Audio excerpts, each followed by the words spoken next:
તરીકે રડવું આવે છે કે અમારા રાજા રજવાડાઓએ જે જગ્યા આપી હતી ને એક સરદાર પટેલના કહેવાથી લોકશાહી સ્થાપવા માટે, સર્વ વર્ણ સંભાવ, સર્વ ધર્મ સંભાવ,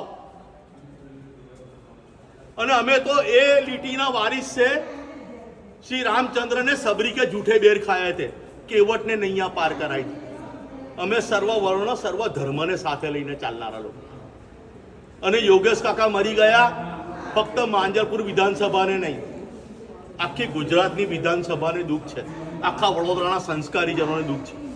કારણ કે યોગેશ કાકા હતા, એ યોગેશ પટેલ નતા, યોગેશ કાકા હતા। અને એમને એમના કર્મથી માંજલપુરમાં કોઈ દિવસ આ રીતે રક્ત રંજિત, આ રીતે કોઈ છોકરીની છેડતી કરીને ઇલેક્શન માટે પ્રચાર નથી થયો। અને યોગેશ કાકાના મૃત્યુ પછી જ્યારે ઇલેક્શન થતું હોય ને તો ભાજપના લોકોએ ઢોલકા ના વગાડવા જોઈએ, મર્યાદાની અંદર પ્રચાર કરવો જોઈએ।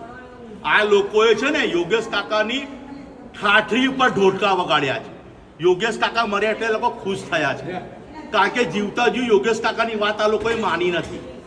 યોગેશ કાકા એવું કીધેલું, જોજો કોઈ પગ પૂરી ઘૂસી ના જાય મૃત્યુના 1.5 મહિના પહેલા, કારણ કે એ યોગેશ કાકા છે જેને સંસ્કારી નગરીને શિવનગરી બનાવી।